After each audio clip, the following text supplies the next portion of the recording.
কিছুদিন আগেও এসব দেয়ালে ছিল সাবেক ক্ষমতাচ্যুত প্রধানমন্ত্রী শেখ হাসিনার দল আওয়ামী লীগের স্থানীয় নেতাদের বড় বড় পোস্টার ও ব্যানার। এখন সেখানে সেই চিহ্নের কোনো অস্তিত্ব নেই।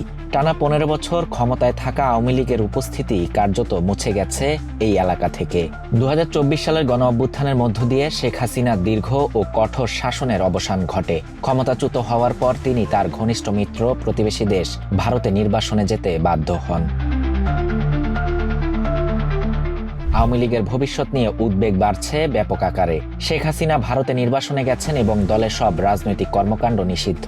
আগামী 12 ফেব্রুয়ারি নির্বাচনে আওয়ামী লীগের নৌকা প্রতীকও নেই। এই অবস্থায় দলটি কি টিকে থাকতে পারবে তা নিয়ে আলোচনা চলছে। আল জাজিরার এক প্রতিবেদনে এই প্রশ্নই তুলে ধরা হয়েছে।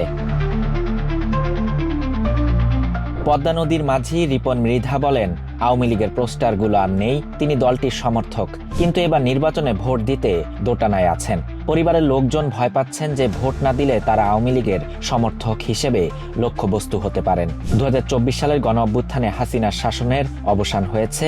এখন দলের কার্যালয় পরিত্যক্ত, গৃহহীনদের আশ্রয় হয়েছে।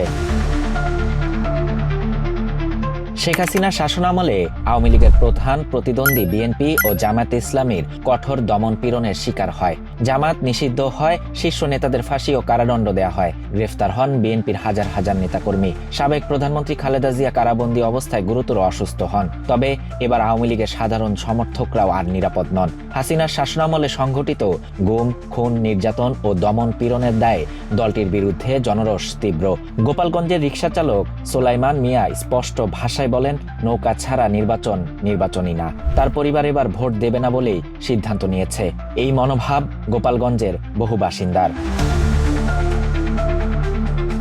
আওয়ামী লীগের সাবেক নেতা আরমান বলেন, দলটি কৌশলগত নীরবতা পালন করছে, কিন্তু ফিরে আসবে।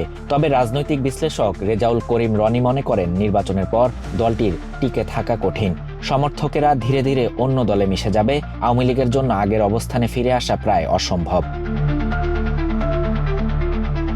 জামায়াতে ইসলামীর উত্থান আওয়ামী লীগের জন্য আশীর্বাদ হতে পারে বলে মনে করেন অধ্যাপক আনু মোহাম্মদ। কিন্তু মার্কিন চিন্তক মাইকেল কুগেলম্যান বলেন, দলটি অপেক্ষা করার কৌশল নেবে। হাসিনা রাজনীতিতে সক্রিয় থাকলে তার ছেলে সজীব ওয়াজেদ জয়কে উত্তরসূরি ঘোষণা করতে পারেন। তবে আওয়ামী লীগ এখন স্থবির। ইন্টারন্যাশনাল রিপাবলিকান ইনস্টিটিউটের জরিপে আওয়ামী লীগের এখনও 11% সমর্থন আছে। তবে নির্বাচনের পর দলটির ভবিষ্যৎ কি হবে তা দেখার অপেক্ষায় রাজনৈতিক মহল। শাহরিয়ার শাফাত, বাংলা নিউজ 24।